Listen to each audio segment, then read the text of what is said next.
Hello everyone and welcome to Canteen Cup. My name is Scott and how is everybody this evening? I have been busy. This is a antenna tower that I'm getting ready to put up. It's going to be about 70 foot tall when I get it constructed.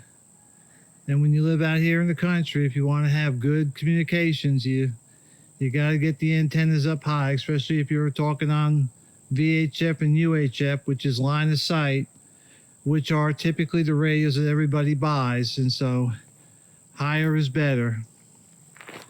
We've been making progress. I did have an earlier video, but it didn't turn out.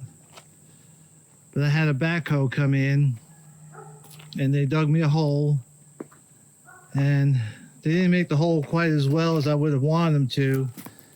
So I spent this morning about 3 hours down there. And that was making it kind of squaring things up, getting ready for the antenna with the tower base. It's a little over 6 foot to the bottom, and that's all hard, solid Georgia red clay, along with looks like some granite, maybe some sandstone. The topsoil here, there's about a half an inch, and then the rest of it's red clay. Tough digging. I am sweat soaked to the bone. But anyhow, this is the base, and then tomorrow I'm gonna level it and put in about 8 cubic yards of concrete. Now it'll hold it down. This is what they call a self-supporting or freestanding tower. This is just the first section, and it's about 10 foot tall. I've got to raise it up a little bit tomorrow and get it all level before the concrete man shows up. But one of the nice things about this particular tower is it's on hinges, and I can loosen the bolts on the base end on your left, and then take one bolt each on the ones on the right, and I can tilt this whole thing over to build it, change the antennas out, and then just bring it right back up. It's an aluminum tower. The whole thing weighs about 270 pounds. I think about 2 people, maybe 3 people can walk it up, and I'm going to pivot it up, and hopefully I'll be able to do a video on that. Anyhow, I was just checking in, letting you know I've been busy, and we finally got internet, so that's a blessing. And once we get this tower up, we'll even get better internet, which is what we're hoping for. So okay, just a quick note. Everybody take care, stay safe, stay secure. Alrighty, well today is Friday. It is pour day. I've got the tower base down in the hole. It's about centered in that little square at the bottom there. The hole's a little bigger because of the backhoe operator, but he did the best he could. This is just not easy soil to work with. As you can see, I have the tower base up on cinder blocks with 2x4s, and that's to get it at the right height. Those hinges have to be above the concrete so I can fold over the antenna. While we're waiting for the concrete, I did set the level. I got 3 levels on this thing. There's 1 level. There's 2 levels.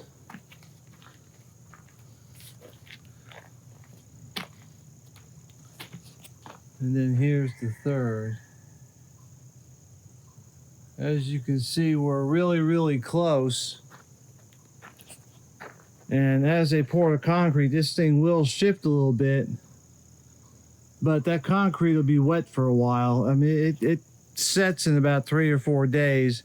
So after they're done pouring, I'll be able to smooth it, and I'll be able to, make sure the level's really level. Also, too, I sent my wife into town. We're going to take rebar and drive rebar around the frame here, so it doesn't move when the concrete pours. And then I'm going to backfill it with dirt a little bit to give it a little more support and kind of block some of those holes.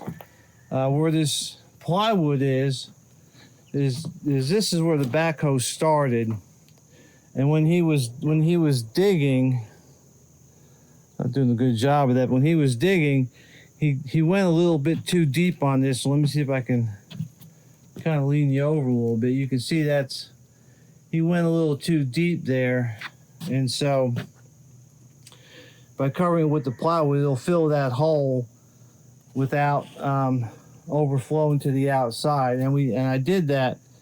I actually made this box frame a foot wider both directions to cover the hole he made. Because the hole's only supposed to be 5 foot by 5 foot, but 6 foot deep. And with the backhoe, you just can't get that narrow and that deep, because part of the problem is once you get so far down, like about 4 foot down, the operator can no longer see the bucket. So I've ordered 8 yards of concrete. Hopefully that'll be enough. It'll be close, I think. But we're right where we need to be. And so now I'm taking a little bit of a break. When the rebar comes in, I'll drive the rebar, and then we'll get ready for the pour. All right, well, I was just checking in with everybody, and once I get the pour done, I'll shoot another video. We'll see ya. Well, all right, I hope you can hear me over the air conditioning unit. I got the concrete poured. There's about 7.5 yards of concrete in there, and I took a little jostling, and I got it in. And just for prosperity, and I want to show that I did get this thing level. There's one. There's two.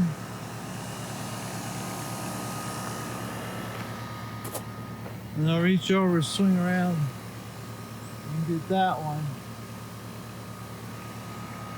So as you can see, it's going to take about a week for this to